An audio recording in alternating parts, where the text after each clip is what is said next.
Gary, let's start with the important stuff.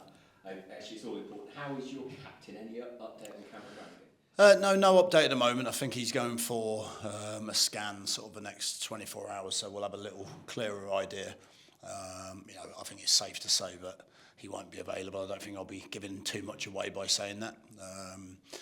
Clearly a muscle injury of sorts. Clearly Cammy doesn't come off very often, and he knew straight away. I think he quite quickly knew that he couldn't run properly, and so therefore, we'll be without him. So, a bit of a blow for us, of course, because he's been an influential player in different ways. Big moments for the team, big moments in games, but just one moment of magic, and obviously he's been there to provide it. So we'll have to move forward without him, I would imagine, for the near future. And does that mean that you have to take a completely different viewpoint of your whole team, or are you reluctant to do that, given quite a solid performance at the weekend? Yeah, not necessarily. I don't think. I don't think the structure changes too much. Of course, we have changed away from home from time to time. We played a back five against Sheffield Wednesday, so of course that's something we've been quite fluid with away from home. I think that's helped us in certain games, either from the start or within the game. So, but I don't necessarily think that midfield position changes the structure too much. Of course, we've got lots of players that can play in a sort of advanced midfield. I think that's the one benefit we have. We've got people like Phil Krastev, who plays for Bulgaria as a number 8. We've got Tyler, who's played as an 8. We've got Louis Sibley, who's played as an 8. So we've got plenty of players in there. We've obviously got Volksy and Brian, who can play as 6s and 8s also. So, I don't think it's necessarily numbers. I think maybe, if you're looking from an ideal perspective, we're a little bit light. Of where we'd sort of like to be numbers wise in there, but we spoke about that previously. We knew that sort of coming out of the summer window. Are you surprised where Norwich are? Yeah, a little bit. I think Norwich has always been that. I think it's hard to view Norwich in any other way than you go to Carrow Road. They're very good at keeping the ball. They're a really technical team. I don't think it quite matters where they are in the league for that. I still think that's the case in terms of their capability. They've still got the likes of Josh Sargent as a number 9, who I think most teams would like to have. But of course, they've not been where they want to be this season. It's resulted in a managerial change, and Philippe has come in. Obviously, experienced guy, will want in their first home game, I'm sure, to create good noise in the stadium early on, but we also know that there could be some frustration there if it doesn't go their way. So it all comes down to our performance again, but we'll be very respectful of Norwich. Yes, I am surprised where they are, but at the same time, this is a division that we've said it before, doesn't really care about reputations, doesn't care about where you should be. It shows you where you are, and you need to do something about it. I'm sure they'll be keen to do that. Given their struggles at home in particular, do you go to Carrow Road to win?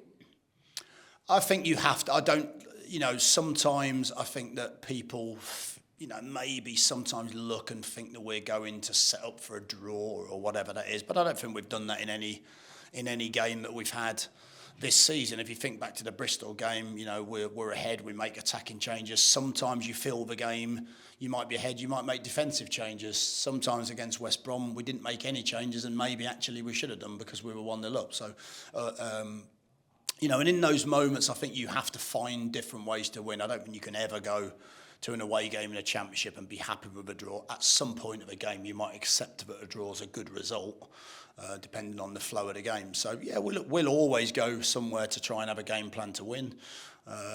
That's a very difficult thing to do in the championship.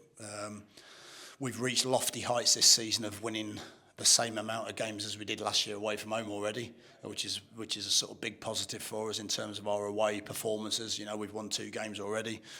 We'd like to try and add to that, but we know it'll be a big challenge. We've been accused of being point huggers on Radio Whisper, so it sounds like you're not quite in that camp.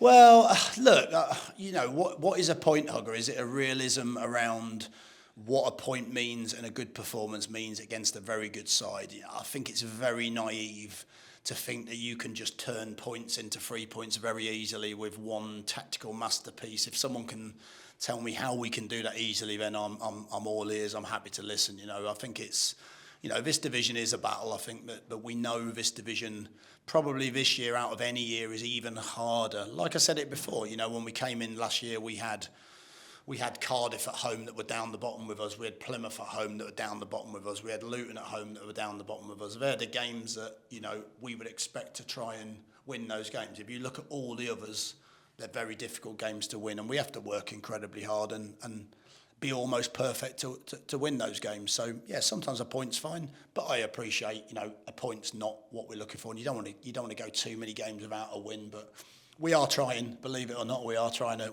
win games. So just finally then, is the better phrase, and I think it's one that you used a week or so ago, that you want to be harder to beat? Yeah, look, I mean, you know, any team in this division, if you're a team at the top of the division, you would be disappointed with only 2 clean sheets. If you're a team at the bottom of the division, you are just as disappointed with only 2 clean sheets. And there's simple mathematics of that. If you're hard to score against, you don't need to score 2, 3, 4 goals. We know in this division, it's very difficult for a team like us to go and score 3, 4 goals every week. So if you're conceding 1 and 2s regularly, it means you've got an awful lot more to do. So it doesn't mean that you're just going to sit in and defend and try and not let the opposition score, and that's your aim. It just means we need to perhaps try to avoid giving soft goals away. You know, like we said it before, it's not the players doing it on purpose, it's just individual errors in games that we need to avoid, because, you know, it just makes the game so much harder. So yeah, I'd always want a team hard to beat. I don't think, you know, the best team in the Premier League, you know, at the moment is, I would imagine, Arsenal. I would imagine, without me even looking at the division, I would predict that they probably conceded the fewest goals, or close to the fewest goals. You know, it's no surprise.